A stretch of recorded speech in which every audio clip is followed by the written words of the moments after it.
Get Rich Education is brought to you by International Coffee Farms. Own your very own parcel of a Panama coffee farm today.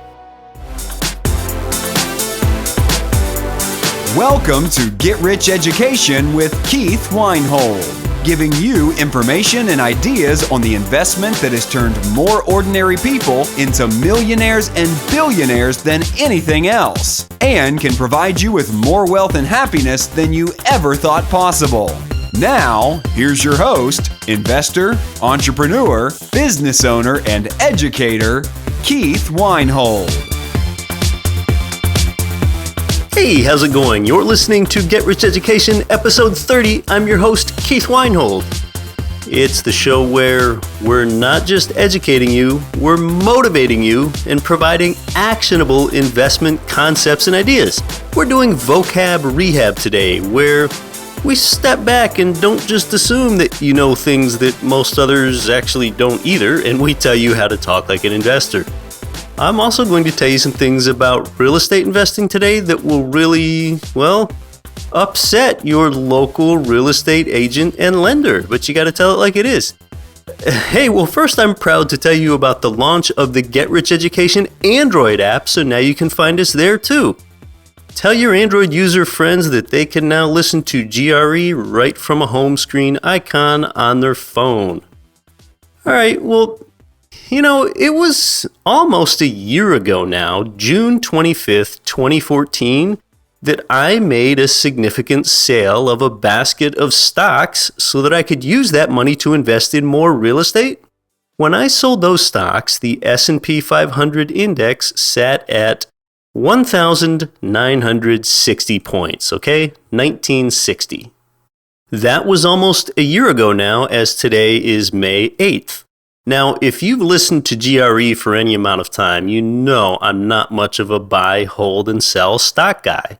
The lower returns from stocks, their lack of tax advantages, their great volatility, their lack of dimensionality, meaning that you're only paid one or two ways or dimensions with stocks, rather than with investment real estate where you're paid 5 ways at the same time. That means that I typically only hold smaller positions in stocks between real estate deals.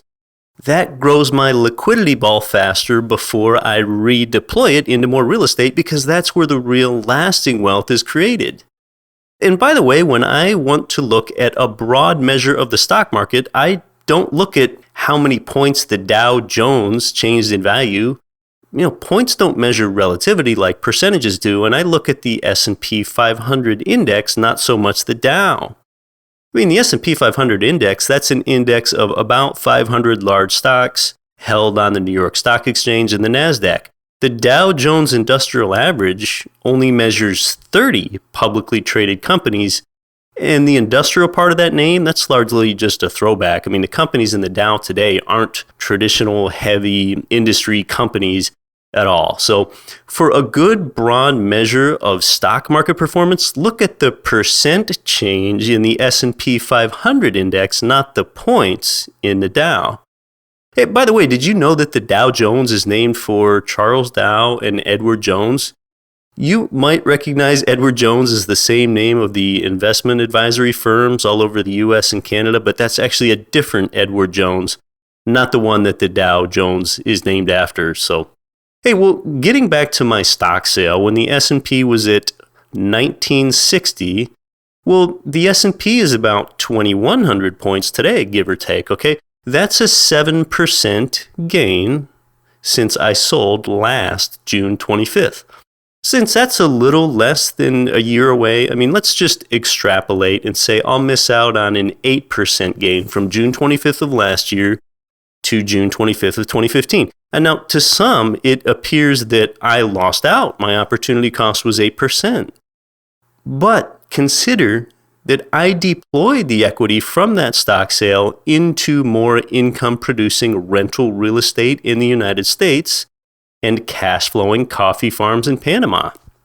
The blended rate of return from that equity deployment was about 25%, okay? So really, my opportunity cost of leaving that money tied up in stocks would have been the 25% that I actually got in the real estate minus the 8% foregone by being out of the stock market. So my opportunity cost of staying in the stock market would have been the difference between 25 and 8, or 17%.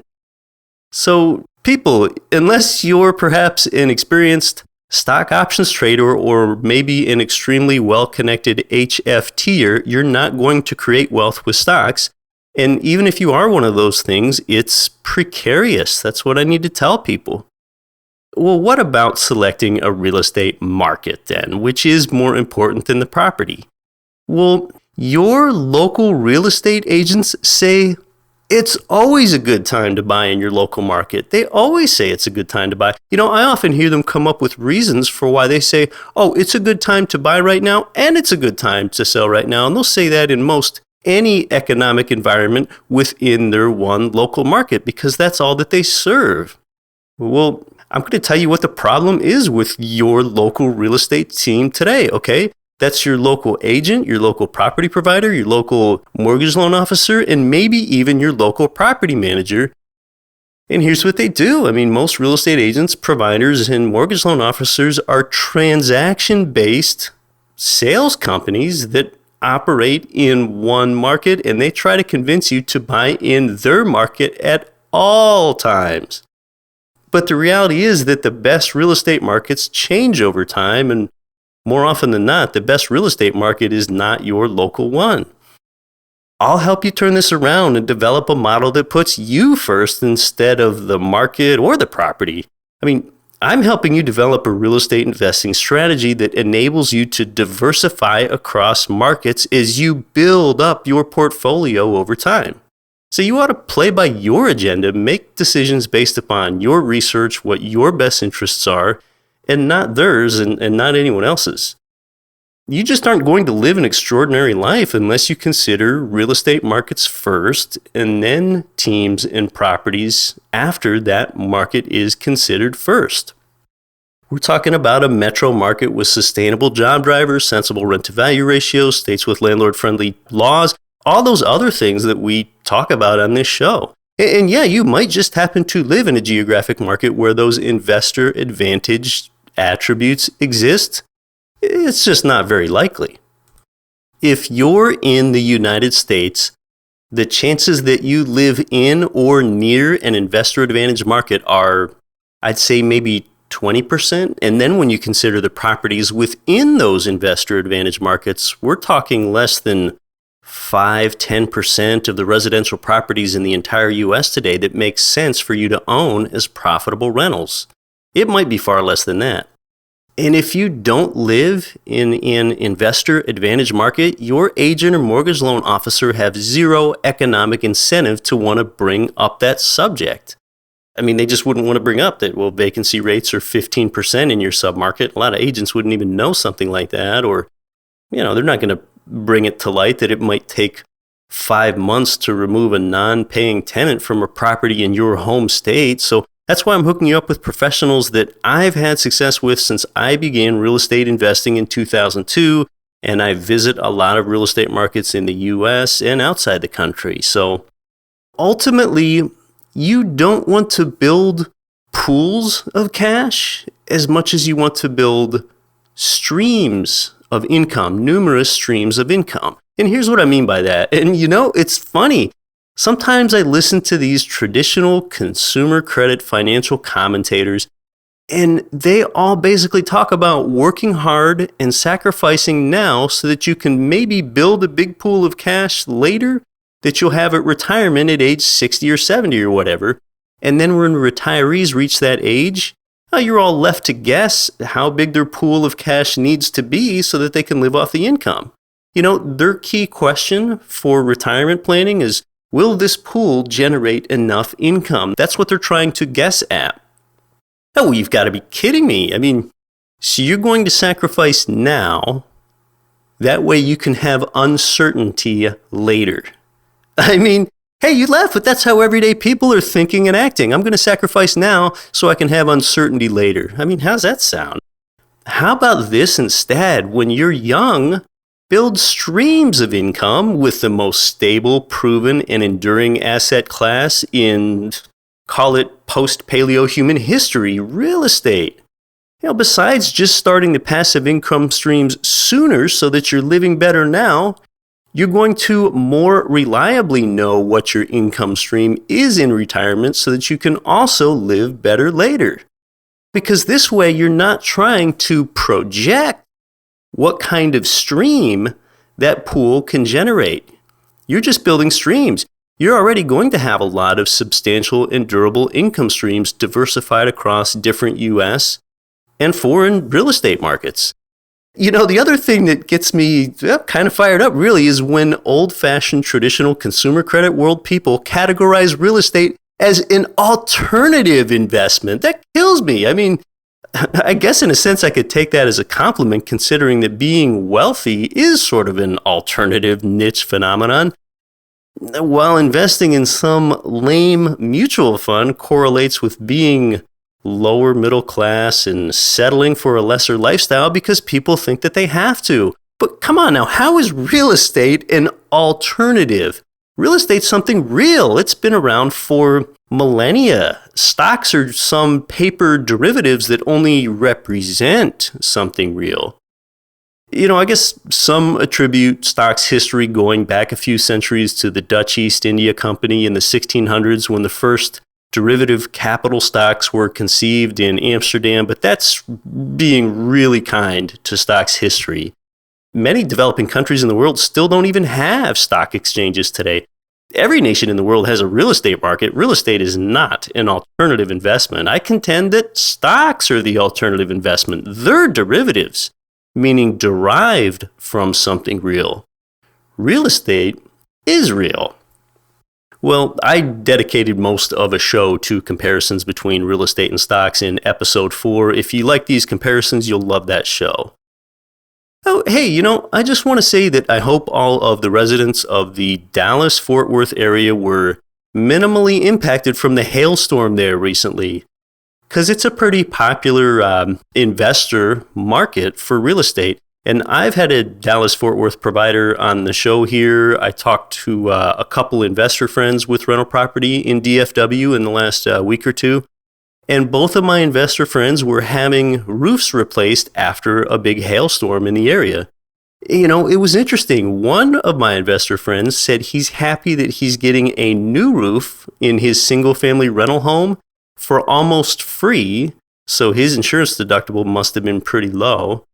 My other friend was not so lucky. His roof replacement estimate is $5,750, and his deductible is $6,500. So that's pretty rough on him. One way to increase your property's cash flow is to make your insurance deductible lower, okay, because that reduces your insurance premium. But a low deductible doesn't feel so good when you need to pay for a roof replacement after an act of God like a hailstorm. So I don't know what it is meteorologically about DFW that gives it this greater propensity toward hailstorms. So just hedge yourself by having the appropriate deductible. There's nothing wrong with the DFW investor market just because of some hail. I've never found any geographic investor market that checks every box. So, see, we bring you the good with the bad with the rental real estate here. With stocks, you don't even have insurance against loss. And in a declining stock market, you don't know where the bottom is going to be either. Real estate values never go to zero. So, hey, more when we come back. It's going to be Vocab Rehab. Through Get Rich Education and International Coffee Farms, you can own your own half-acre parcels of a passive income-generating coffee farm in Panama for as little as $12,000. It's a low-risk opportunity with an average annual return projected to be 13 to 15%. The farms are professionally managed for you on a turnkey basis, and you own the land. And you can give as well as receive by helping International Coffee Farms create good jobs that pay a living wage and provide medical, pension, and other benefits to very poor Panamanian coffee farm workers and their families, often for the first time in their lives.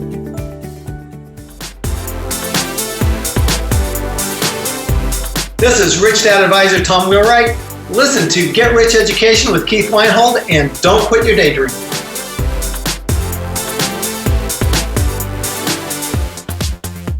About that commercial, last year I invested with International Coffee Farms myself. It's not the first outside of the U.S. real estate investment I made where I own the land, but it is my favorite. Turnkey, cash-flowing agricultural income that scales up over time as the new coffee fields mature. And, I mean, if that weren't enough, improving the lives of Panama coffee farmers. All that and still a 13 to 15% return for us projected as International Coffee Farms strategically identifies parcels to add value to with higher-end premium coffee varietals to replace the lower use that the land had provided before. For example, the old-time farmers that they've bought some of these farms from, they just don't have the financial means to provide nutrients to the soil with the best liquid fertilizer to produce the most robust coffee cherries. Well, that's where we come in. The injection of our dollars helps fund things like that. Now that International Coffee Farms owns the farm, paying us back with generous returns after the annual harvest. Now, I clearly still invest in the U.S. and will continue to. Most of my real estate's here, but it makes so much sense to have some holdings outside the U.S. I mean, to be an accumulator of real assets like real estate, which is where the real wealth is created, I mean, to say that the only place one invests real assets in is the U.S., the greatest debtor nation in the history of the world, I mean, it's becoming increasingly hard to justify with profligate U.S. monetary policy run by basically a cartel of central bankers, the Fed, whom aren't even elected officials. I mean, it's just not being very heads up or globally aware to have all of one's real asset holdings in the U.S. The U.S., for all its opportunity and its good way of life for sure, it is that greatest debtor nation in the history of the world. So it's hard to be conscious and informed and still make a decision to hold everything in just one nation.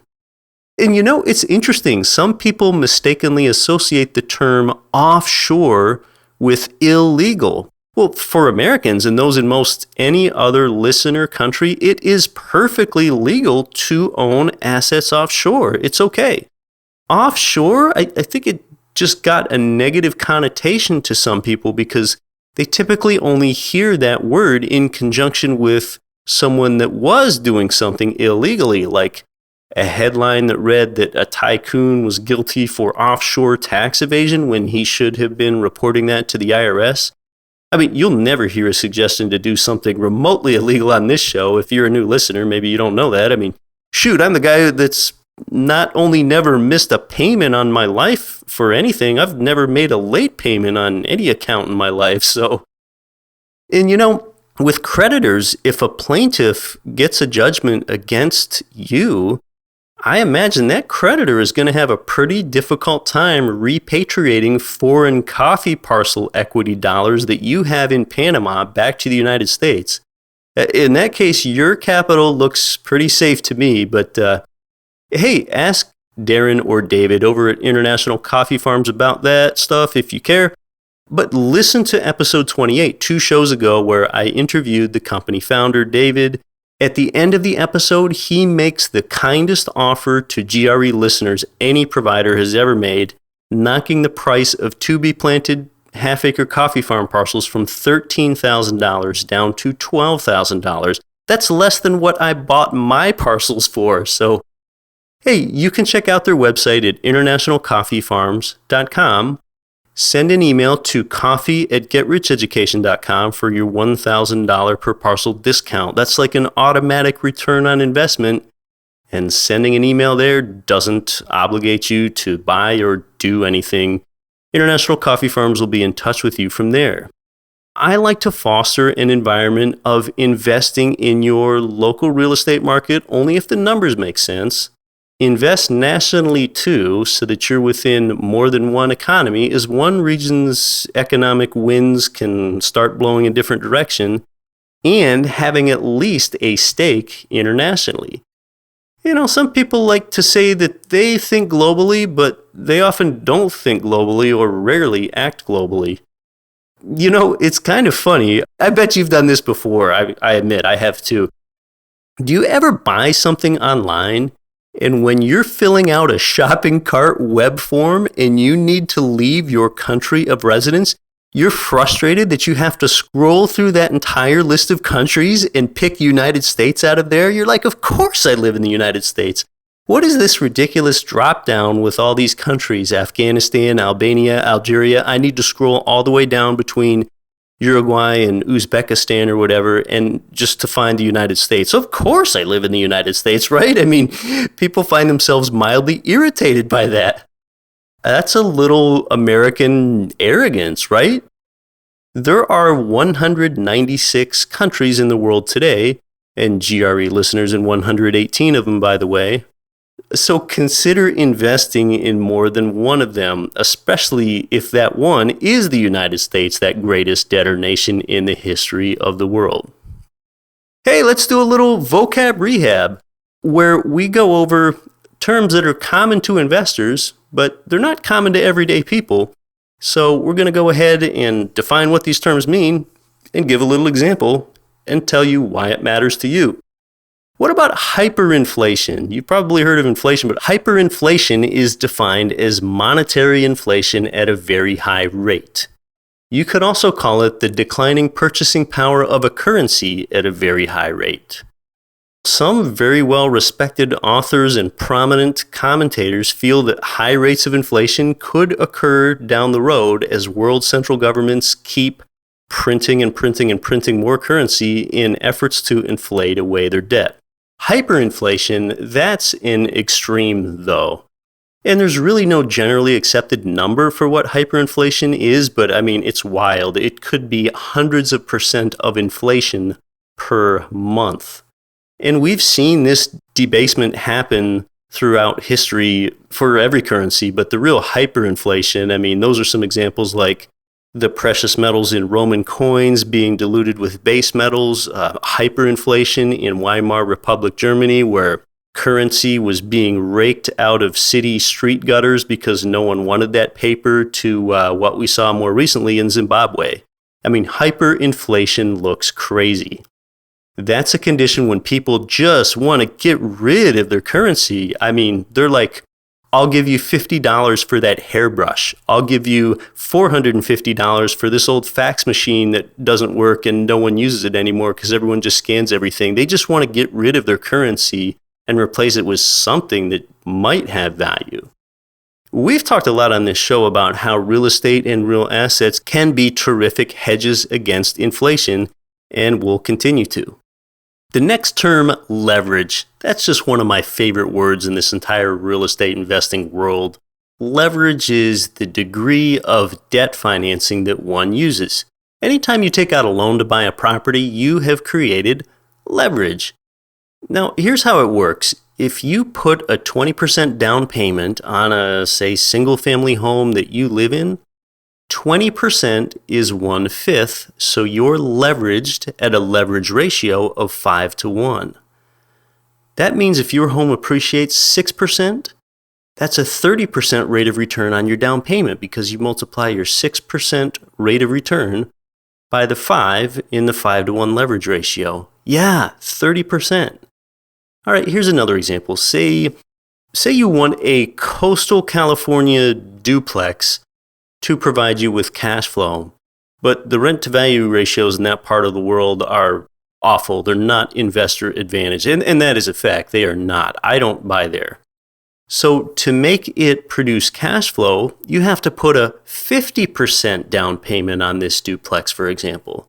And that's so that you have a lower mortgage loan balance for lower mortgage payments, because in coastal California, rent amounts don't keep up proportionally to real estate values.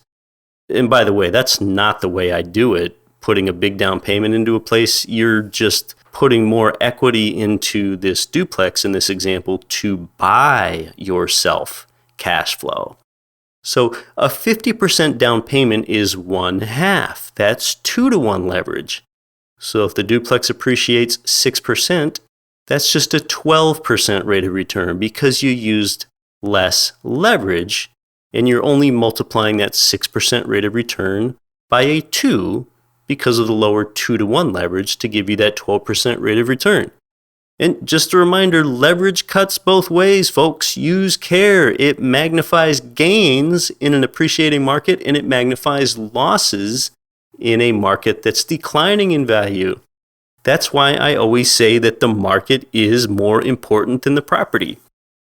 Let's talk about title insurance for a second. I wanted to bring this up. That's the next investor term. What is title insurance? Because people buy and sell property all the time, pay $1,000 for title insurance on a transaction at closing, and yet they don't even know what it is. It's mainly a product developed and sold in U.S. real estate. So what's title insurance for, and why do you need it as a buyer? Well, it's crucial for property buyers because both you and the lender are protected from the possibility that the seller doesn't have free and clear ownership. So a title insurance policy insures against that condition. The seller can't rightfully transfer full ownership to you if there are liens on the home. If a contractor never got paid for replacing a roof on the home 3 years ago, he could have what's called a mechanic's lien against that home, which won't allow the property to transfer until that roofer is paid. A municipal taxing jurisdiction can also slap a tax lien on a non-paying homeowner for the same reason, which in that case, it would also mean that that property cannot transfer to a new owner or transfer to you in this case. In most U.S. states, the buyer is the one that pays for the title insurance. You're typically going to see that on the settlement statement at closing. Let's just do one more vocab rehab term. Let's bring up value. Value is really such a simple term, but how do we really think of value in real estate investing? And I've always liked the acronym DUST, D-U-S-T, to describe value. That's demand, utility, scarcity, and transferability. Demand being the desire for possession backed by financial means to satisfy that need. Having the finances to reinforce that desire to own something is important. That's real demand. Economists talk about supply demand as economics 101, but it's really supply with demand accompanied by the capacity to pay behind that demand. The U in DUST is for utility. That's the capacity to satisfy human needs and desires, basically. If you buy a fourplex in Philadelphia near trolley lines and no one owns cars, then garages might go largely unused because there's no utility for them there. The S is for scarcity. Scarcity that's a finite and limited supply of something, and it's certainly a contributor to value. The last contributor to value in our DUST acronym is transferability. That's the relative ease with which ownership rights can be transferred. So you can have the first three letters in DUST. You can have demand, utility, and scarcity. But if you don't have transferability, which is sort of like liquidity, well, that asset is of diminished value. And one thing that might impede transferability are existing liens on a property which were discovered as a result of title insurance, just to tie a couple terms together. Hey, I've got one more thought about value. Okay, here's a question for you.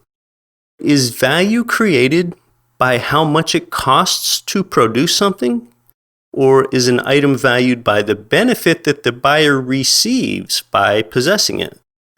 Put another way, what's the main driver of value with real assets? Is it how much it costs to make it? Or is it the amount of benefit that it provides to a buyer? I would contend that it's the latter. It's not the cost required to produce something. It's the amount of benefit that it provides the owner or buyer. That's where the real value is. Imagine a 10-unit apartment building that's worth $500K. But then a new Tesla manufacturing plant and a new interstate highway exit is built 1/10 of a mile from it. Well, then 2 years later, the apartment building is worth $700K. That's a 40% gain. Well, it didn't cost 40% more to construct the building 10 years ago. It has more value because the rents are higher because people value living in that more preferable location now with access to transportation and their job. When you sell a property, the sale price, it won't be a function of the cost to construct it or the cost that you bought it for years ago either. It's going to be a function of its value today. So that's really the concept of value. And hey, that's Vocab Rehab. I hope today was insightful. For next week, I'm going to talk about a lot of thought-provoking topics with investment real estate, including what's going to happen to the value of your U.S. real estate when mortgage interest rates rise? What's going to happen to rents when mortgage interest rates rise? Also, I'm going to talk about what's the value of a college education versus the value of a get-rich education. That ought to be fun. I've got way more than that for you too. Hey, please tell a friend or family member to check out Get Rich Education. Since you are the average of the 5 people that you spend the most time with, if you make those people better, it's going to make you better too. Since I spread my ideas to friends, many of them have taken up investing and I've benefited. It gives us collectively all kinds of advantages as we share information amongst each other about who the best property managers are and where the best markets are, who's getting the best returns and where they're getting them from, how we can learn from each other's problems. I mean, peeps, like if you value your friends as friends, you will share ideas with them, because if you don't, you are pretty likely to separate yourself financially from them over time. And whether it's right or not, when people stratify themselves in a socioeconomically distinct way from each other, they start to drift apart. They will grow apart. Their interests change because their economic means are different. So if you respect your friends as friends, help pull them up and they'll be right there with you and they'll help you. Some aren't going to come along, some will. Like I've said before, if you share your candle's flame, if you share that light with someone else's candle, it doesn't diminish your flame one bit. And remember to tell your Android user friends and family that it's easier than ever to listen to Get Rich Education every Friday, because there's an Android app for that at Google Play. This way we'll have more people than ever that can go out there and not quit their daydream. You've been listening to the Get Rich Education podcast, telling you what the wealthy won't tell you about real estate and investing. If you enjoyed the show, please take a minute to visit iTunes and leave your comments.